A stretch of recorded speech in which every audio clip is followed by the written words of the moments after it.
Good morning everyone.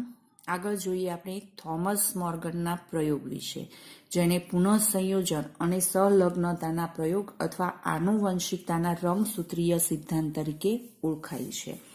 Thomas hunt Morgan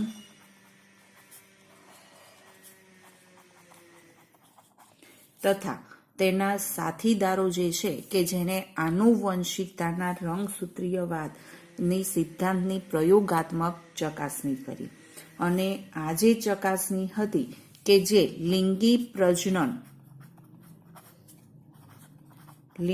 પ્રજનન ઉત્પાદનમાં જોવા મળતી ભિન્નતા માટે એક આધારરૂપ શોધ હતી.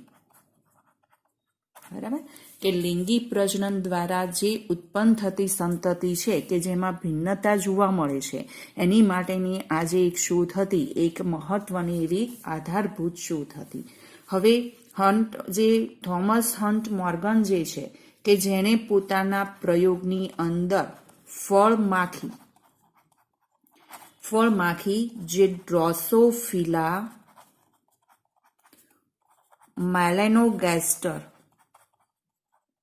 પર કાર્ય કરેલું હતું. ડ્રોસોફિલા મેલેનોગેસ્ટર. હવે મોર્ગને આજે ડ્રોસોફિલા મેલેનોગેસ્ટર જે છે કે પ્રયોગ માટે એને પસંદ શા માટે કરેલી હતી?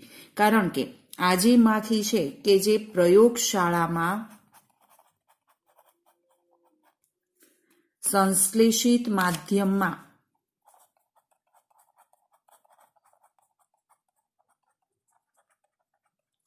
ઉછેરી શકાતી હતી. પ્રયોગશાળાની અંદર તેનો ઉછેર શક્ય હતો. એ ઉપરાંત કે અન્ય લક્ષણ, તે પોતાનું જીવનચક્ર જે છે, જીવનચક્ર 15 દિવસમાં પૂર્ણ કરે છે. 15 દિવસમાં તેનું જે જીવનચક્ર છે એ પૂરું થાય છે, જેથી અભ્યાસ જે છે એ સરળતાથી થોડા દિવસની અંદર થઈ શકે છે. એક જ મેથુનથી માખીઓની વિપુલ સંતતિ ઉત્પન્ન થાય છે, એટલે કે એક જ પ્રજનન દ્વારા વિપુલ સંતતિ ઉત્પન્ન થાય છે. અને માખી જે છે કે જેની અંદર લિંગ ભેદ સ્પષ્ટ હતું, નર અને માદા માખી જે છે એ સહેલાઈથી ઓળખી શકાતી હતી. અને એના કારણે કે આજે મોર્ગન જે છે એને પોતાના પ્રયોગની અંદર કે જે ડ્રોસોફિલા મેલેનોગેસ્ટર પસંદ કરેલી હતી. હવે આ જે પ્રયોગ છે કે જે સહલગ્નતા અને પુનઃસંયોજનના પ્રયોગ તરીકે ઓળખાય છે. સહલગ્નતા અને પુનઃસંયોજન જોઈએ એના વિશે, કે મોર્ગને જે કંઈ પણ પ્રયોગ કરેલો હતો, જેની અંદર કે પીળા શરીર અને સફેદ આંખોવાળી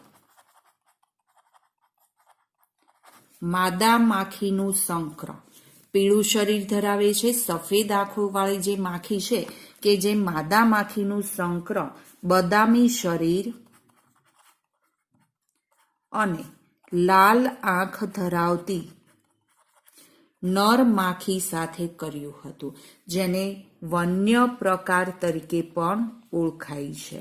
બરાબર, અથવા જંગલી માખી કે વન્ય પ્રકાર તરીકે ઓળખાય છે. તો પીળા શરીર, સફેદ આંખવાળી માદા માખીનું સંકરણ બદામી શરીર, લાલ આંખ ધરાવતી નર માખી સાથે કરવામાં આવેલું હતું. હવે આ સંકરણ દરમિયાન કે જે F1 પછી જે F2 પેઢી પ્રાપ્ત થઈ, એ F2 પેઢીની પ્રમાણ આપણે જે મેન્ડલનો પ્રયોગ ભણી ગયા ત્યારે કયું પ્રમાણ મળતું હતું? 9:3:3:1 મળતું હતું. પણ અહીંયા આ જે પ્રમાણ હતું એ હતું નહીં. એનાથી પ્રમાણ કેવું પ્રાપ્ત થયું? અલગ પ્રમાણ પ્રાપ્ત થયું.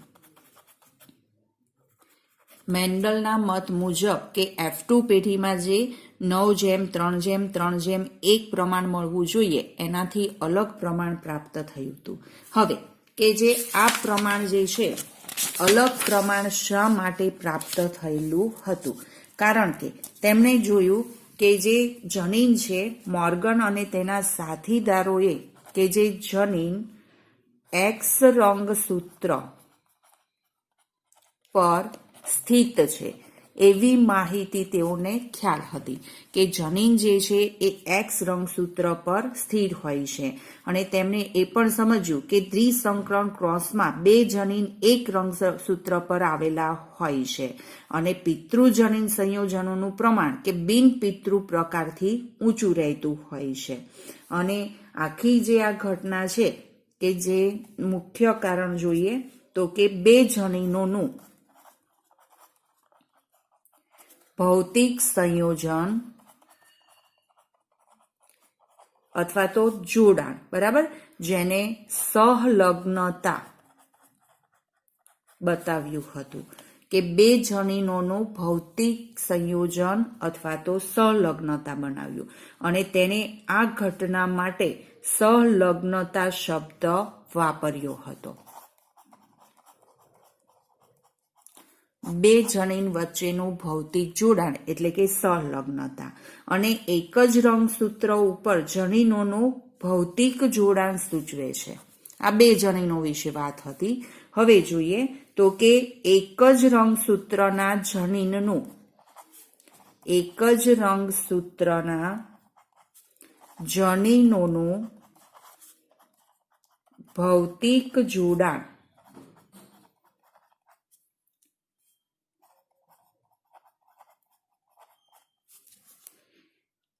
સૂચવે છે, બરાબર છે, જે બિનપિતૃ સંયોજનની જોડ માટે, આ કોના માટે હતું? સંલગ્નતા માટે. જે બિનપિતૃ સંયોજનોની જોડ માટે કયો શબ્દ વપરાયો છે? પુનઃસંયોજન. હવે બિનપિતૃ સંયોજન એટલે શું?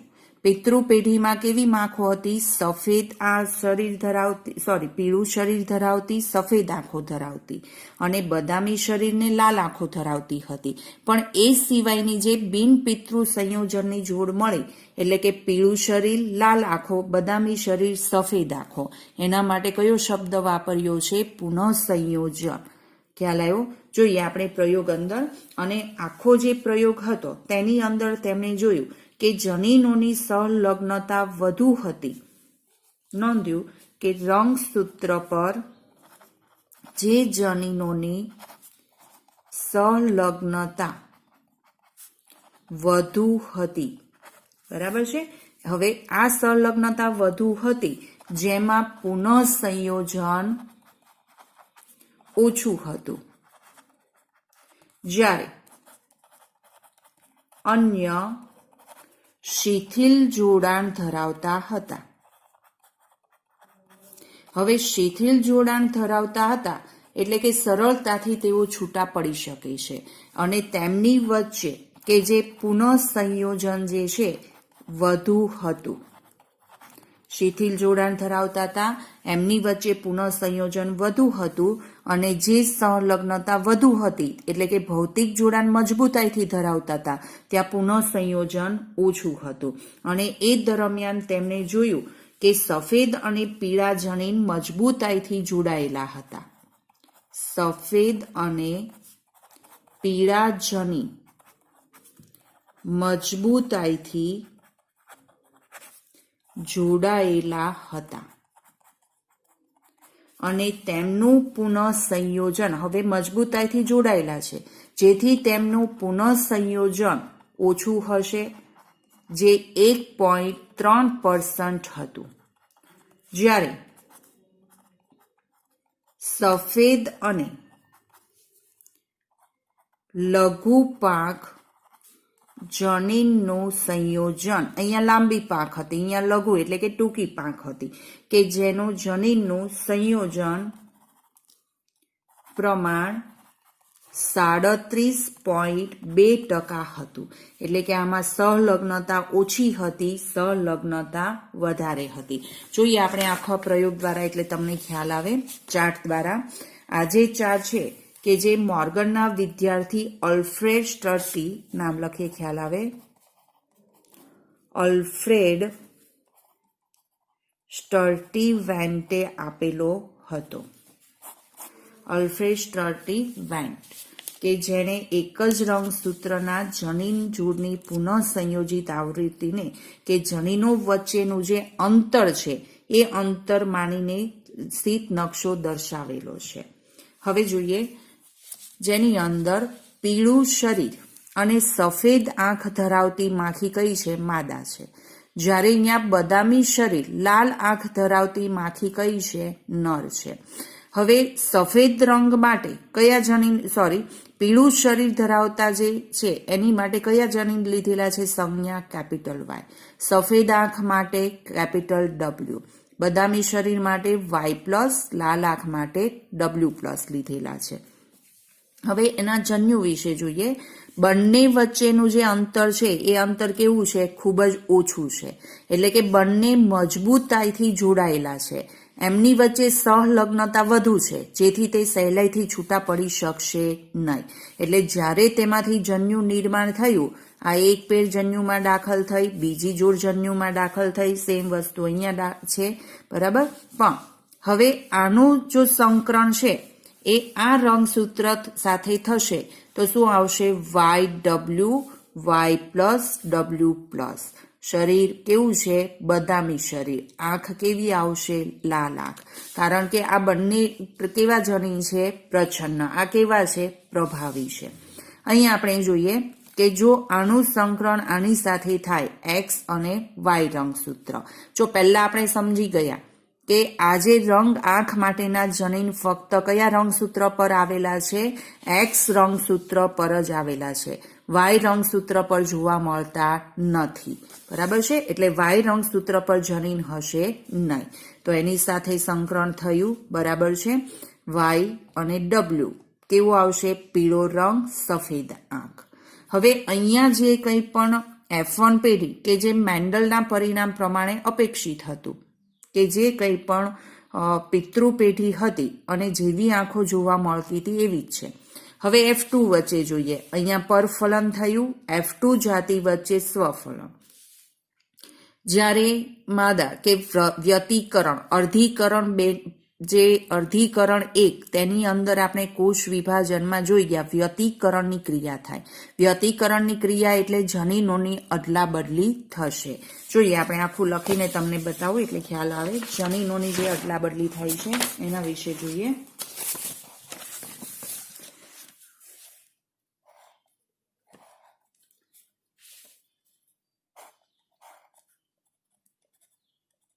બરાબર. F2 પેઢી Y W, Y plus, W plus છે. હવે અહીંયા 4 પ્રકારના જન્યુનું નિર્માણ થશે. એક શક્યતા કઈ આવશે? જે છે એના એક જન્યુ આવશે, બરાબર, વાય અને ડબલ્યુ. બીજી પેર છે વાય પ્લસ અને ડબલ્યુ પ્લસ. હવે આમની વચ્ચે વ્યતિકરણ થાય છે કે જે વ્યતિકરણ ચોકડી અથવા સસ્તિક ચોકડી છે એમની વચ્ચે જનીનોની અદલા બદલી. એટલે હવે જે જન્યુ છે જેની અંદર એ કયું આવશે? આની સાથે અહીંયા જે છે અદલા બદલી થઈ, વાય ડબલ્યુ પ્લસ. ત્યાર પછી કયું આવશે? અહીંયા વાય પ્લસ અને ડબલ્યુ આવશે. ખ્યાલ આવ્યો દરેકને? તો અહીંયા 4 પ્રકારના જન્યુ પ્રાપ્ત થયા. પણ આ કઈ માખી હતી? માદા માખી. હવે નર માખીની અંદર આપણે જોયું F2 પેઢીમાં વાય ડબલ્યુ અને છે વાય રંગસૂત્ર. તો અહીંયા જે છે 2 પ્રકારના જન્યુ આવશે, વાય ડબલ્યુ અને એક વાય રંગસૂત્ર. હવે આની સાથે થશે એવી જ રીતે કે આ બધાનું વારાફરતી આની સાથે થશે. 4 જન્યુનું સંકરણ. 4 જન્યુનું સંકરણ વાય જનીન સાથે થશે, વાય રંગસૂત્ર સાથે. જોઈએ શું પરિણામ પ્રાપ્ત થાય છે. વાય ડબલ્યુ એનું આપણે લીધું છે આની સાથે, બરાબર. વાય પ્લસ, ડબલ્યુ પ્લસ આની સાથે, વાય ડબલ્યુ પ્લસ અને વાય ડબલ્યુ આની સાથે. જ્યારે વાય પ્લસ ડબલ્યુ અને વાય અને ડબલ્યુ, બરાબર. એવી જ રીતે 4 એ 4 જન્યુનું સંકરણ કે આજે વાય સાથે. ખ્યાલ આવી ગયો? એટલે આ જે જાતિ છે કે જેમાં પ્રભાવી છે પીળો રંગ, પ્રભાવી સફેદ આંખ. હવે અહીંયા પ્લસ પ્લસ જે પ્રભાવી છે બદામી રંગ, લાલ આંખ. સોરી, આ પ્રછન્ન છે અને બંને પેરમાં પ્રછન્ન હોવાથી કે એ જ લક્ષણ આવશે. પણ અહીંયા જે બંને છે પીળા રંગ માટેનું છે ડબલ્યુ પ્લસ અને ડબલ્યુ છે, પણ પ્રભાવી કયું છે ડબલ્યુ પ્લસ, તો કઈ આંખ આવશે? લાલ આંખ. વાય પ્લસ વાય, પ્રભાવી કયું આવશે? વાય પ્લસ, બદામી રંગ થઈ ગયો, ડબલ્યુ ડબલ્યુ સફેદ આંખ. એવી જ રીતે જો અહીંયા ખ્યાલ આવી ગયો. તો અહીંયા જે પીળો રંગ અને સફેદ આંખ પ્રાપ્ત થઈ એનું પ્રમાણ કેટલું હતું? 98.7%. બદામી રંગ અને લાલ આંખ પ્રાપ્ત થઈ એનું પ્રમાણ કેટલું હતું? 1.3% હતું. એટલે આજે બદામી રંગ અને લાલ આંખ કે એની માટેના જે કંઈ પણ જનીન છે એમની સહલગ્નતા કેવી છે? વધારે છે. અહીંયા સહલગ્નતા કેવી છે? ઓછી છે. ખ્યાલ આવ્યો દરેકને? અને જેથી કે જો સહલગ્નતા ઓછી હોય તો પુનઃસંયોજન વધારે મળે, જો સહલગ્નતા વધુ હોય તો પુનઃસંયોજન ઓછું મળે. અહીંયા પિતૃ પેઢીમાં જે કંઈ પણ માખો હતી એવી જ માખોનું પ્રમાણ વધારે હોય, અને જે ઓછી હોય કે જે સહલગ્નતા ઓછી હોય તો પુનઃસંયોજન ઓછું જોવા મળતું હોય છે. આપણને બંને અહીંયા દર્શાવેલું છે, ક્રોસ બંને વિશે આપેલા છે. જુઓ, માદા માખી છે, નર માખી છે, સફેદ અને લઘુ પાંખ. લઘુ પાંખ એટલે કે ટૂંકી પાંખ. વન્ય પ્રકારની અંદર બદામી અને લાંબી પાંખ અથવા કાળી અને લાંબી પાંખ લઈ શકીએ છીએ, બરાબર છે. હવે અહીંયા જે છે અંતર વધુ છે એટલે ત્યાં જનીનો એકબીજાથી છૂટા પડી કે સરળતાથી તેમની વચ્ચે વ્યતિકરણ થઈ શકે છે. અહીંયા બંને વચ્ચે જે કંઈ પણ અંતર હતું એ કેવું હતું? ઓછું હતું, જેથી સરળતાથી વ્યતિકરણ થતું નહોતું, અને જેના કારણે કે આજે પિતૃ પેઢી જેવી જાતોનું પ્રમાણ વધારે, સહલગ્નતા વધુ એટલે કે પુનઃસંયોજન ઓછું મળ્યું. જ્યારે આની અંદર અંતર કેવું છે? વધારે છે, સરળતાથી જનીન છૂટા પડી કે અદલા બદલી થશે, અને જેના કારણે કે તેની અંદર પુનઃસંયોજન કેવું જોવા મળશે? વધુ જોવા મળશે. સમજ પડી ગઈ? ખાસ અગત્યનો ક્વેશ્ચન છે, લોંગ ક્વેશ્ચનમાં 4 માર્ક્સમાં પૂછાય છે.